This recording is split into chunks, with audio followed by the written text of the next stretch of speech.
What's up guys, my name is Andre and welcome to a new video.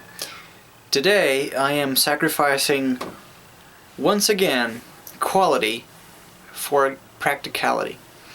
Because since the very beginning of this channel, instead of using an actual camera or camcorder to record my videos, I've used phones. I started with a Motorola Razr D3, which was horrible, 720p. It could barely pass a S480. Even though it actually recorded at 1280 by 720. Then I moved to... I quickly switched through a lot of phones.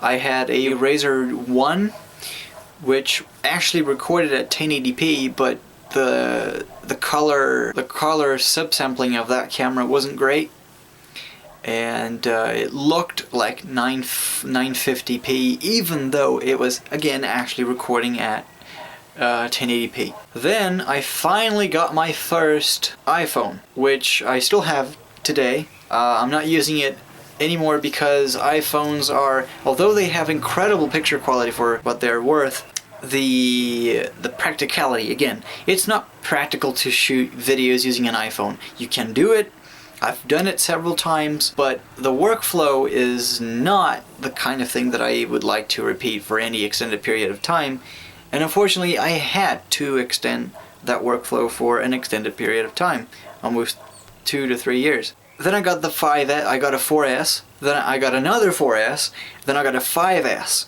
The 5S, the main problem with the 5S was the battery. If I could get 50 minutes out of a full brand new battery, it was a lot. Which, again, not that great, not very practical, because if you want to do a long shoot outdoors, you're going to be hampered by the battery. Sucks, but what can you do? Later, the battery actually swelled up, and I had to replace it with another brand new battery, and guess what? That one bloated up in 1 month after using the phone 3 times. A whole total of 3 times the battery bloated up, and now it doesn't hold a charge properly anymore. Then I got my Samsung A5, which although can record at practically 4K, and I can't remember if I've actually, yes, I think I actually did record a single video with it. It was the last video, the May update. Although it can be done, I can actually use it. It's my phone. So sometimes I'm actually on a call with my wife and I want to record a video without bothering her. It's kind of very inconvenient to have to hang up on my wife just to record a video when that wouldn't ever bother her. So since the guy was selling it dirt cheap, I've got myself an actual camcorder for once. It's actually a dream coming to reality because it is so nice to use, so practical, but I'm trading some quality for the sake of practicality. And you can kind of see yourself right there, if it wasn't for the terrible lighting. But this is a Sony HDR-CX220. Although it is a camcorder from 2013, it actually does record at 1080p 60 frames, which is what I'm using to record right now. You can also do 60i. You can also do 480i, which is nice if I ever want to, I don't know, make a DVD or something. Straight out of the camera, the file is ready to be burned into a DVD without any kind of transcoding or anything like that. It will also do 720p, but the compression is shit. So it's only ever usable if I want to, I don't know, record a video as proof of something, I don't know, where quality isn't really what matters. But for all intents and purposes, actually, compression wise, believe me or not, the 60i recording of this camera is actually better in terms of compression than 60p, which would make sense. I think that this camera at 60p records at 24 megabits a second, and the main problem is it's variable. So if it's too dark and there isn't much detail to be recorded, the frame rate drops.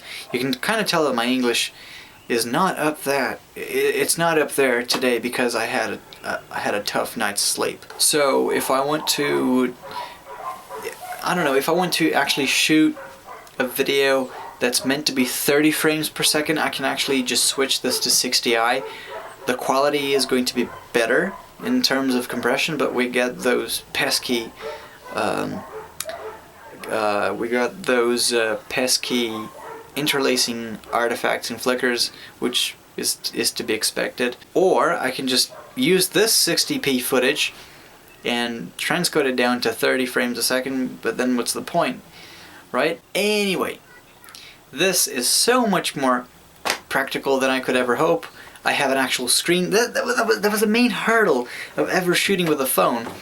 The fact that when I am shooting myself, I like to use the rear camera. But then when I'm using the rear camera, I have to preset the focus and the lighting because I completely lose control of those things as I am recording.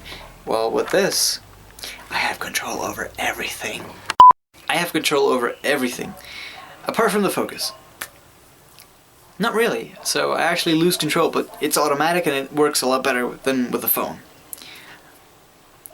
Again, I'm sacrificing quality for the sake of practicality. I don't have to mess with the exposure, I don't have to mess with the focus. The sound is in stereo, which is nice enough. It's 256 kilobit AC3. And again, I am used to getting more quality, more picture quality out of my phone than I could ever hope to achieve with this camera.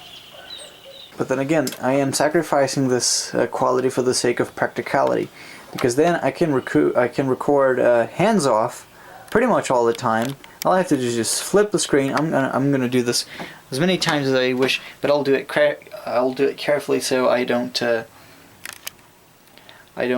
fuck up with the flat ribbon that runs on the hinge of the camera. For example, say I am recording a video on this Core 2 quad, which I'm actually pretending to do as soon as I can.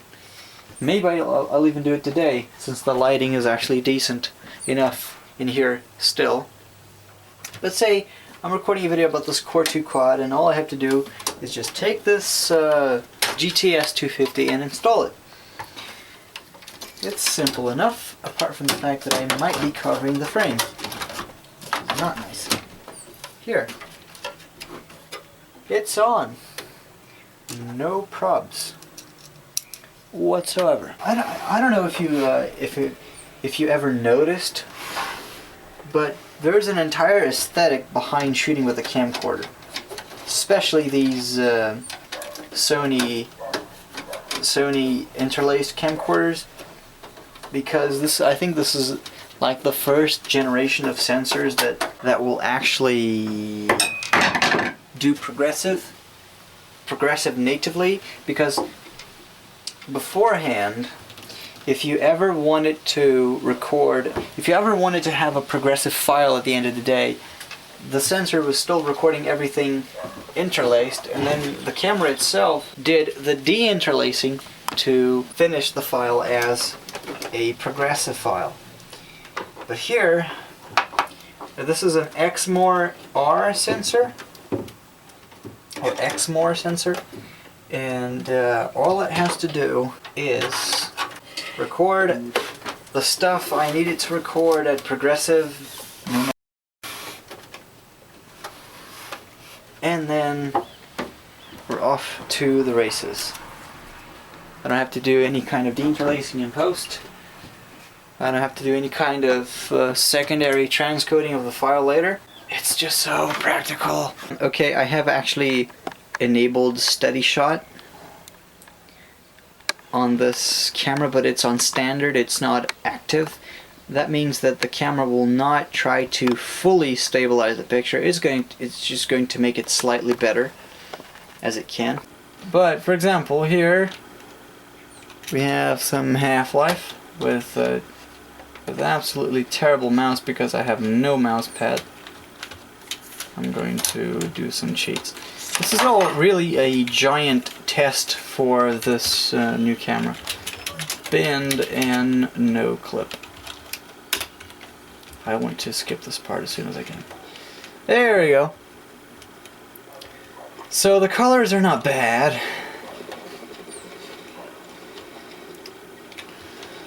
But then again, we are recording off of a CRT screen, so I can't ask for much. aux power. I hate the mouse that I'm using here. It's not the mouse per se. Now the scroll works. Why the hell? It's not the mouse per se. It's the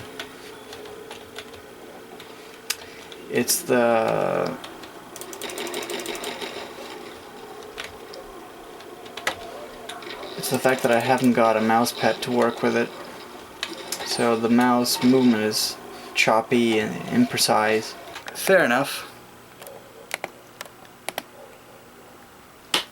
It's been recording for 19 minutes. It says I've got 46 minutes worth of battery. Anyway, thank you guys for watching this video. I'm gonna open up the window now.